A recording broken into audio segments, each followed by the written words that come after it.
కొత్తిమీర కారపొడి తయారు చేసుకోవడానికి కావలసిన పదార్థాలు: కట్ చేసి పెట్టుకున్న కొత్తిమీర, వెల్లుల్లి రెబ్బలు, జీలకర్ర, మెంతులు, ఇంగువ, పసుపు, పోపులు పెట్టె, ఉప్పు, చింతపండు. కడాయి పెట్టుకున్నామండి. దీనికి కొంచెం జీలకర్ర, మెంతులు ఫ్రై చేసుకుందాం.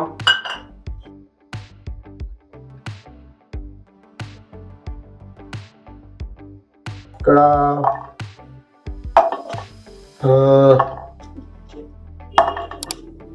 ఒక 7-8 రెబ్బలు మనం చిన్నుల్లిపాయలు తీసుకున్నానండి. ఎండుమిరపకాయలు చక్కగా వేయించుకుందాము.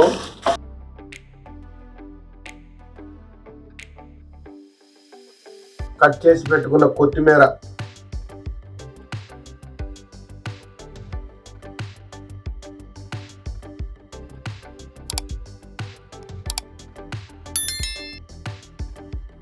కొన్ని మినపప్పు కూడా, కొంచెంగా పచ్చిశనగపప్పు,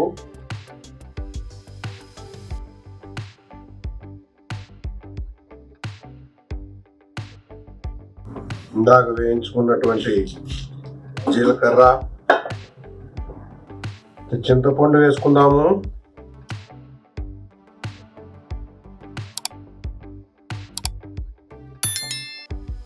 మనం ఆల్రెడీ వేయించి పెట్టుకున్న ధనియాల పొడి ఇందులోనే వేసుకుందాం.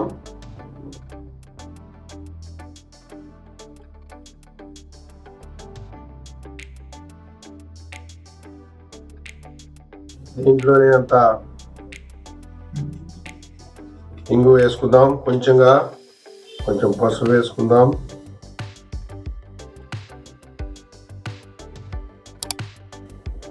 ఉప్పు దీంట్లో వేసుకోవద్దు, గ్రైండ్ చేసుకున్నప్పుడు వేసుకుందాం. ఇది బాగా గరం అయిపోయింది, ఆల్మోస్ట్ డ్రై లాగా అయిపోయింది. దీన్ని వెంటనే ఈ వేడి మీద గ్రైండ్ చేసుకోవద్దు. 1/2 అవర్ 45 మినిట్స్ అన్న మామూలుగా డ్రై చేసేసేయండి. చల్లబడిన తర్వాతనే మనం దీన్ని గ్రైండ్ చేద్దాం. దాదాపు 45 మినిట్స్ దీన్ని డ్రై చేశానండి. ఎండుమిరపకాయలు ఇందులో వేసుకొని ఫస్ట్ వాటిని గ్రైండ్ చేసుకొని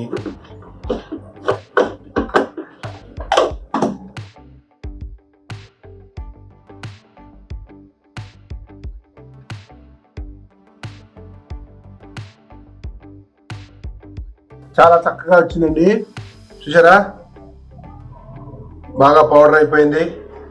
దీన్ని కొంచెం గోరువెచ్చగా మనం ఈ యొక్క పెనాన్ని రెడీ చేసుకొని బాండీని, ఎందుకంటే పచ్చాకు కదా, ఇంకొంచెం ఈ పౌడర్ని డ్రై చేసేసేద్దాము. చూసారా, మన పౌడర్గా వచ్చేసిందండి. జాగ్రత్తగా బ్రహ్మాండంగా చక్కగా మీరు కూడా ఈ విధంగా తయారు చేసుకోండి. దీన్ని తయారు చేయాలంటే కాస్త పేషెన్స్ కావాలి. ఇడ్లీలోకి, దోశలోకి, అన్నంలోకి వేడి అన్నం నెయ్యి వేసుకొని రెడీ. మీరు కూడా తయారు చేసుకోండి.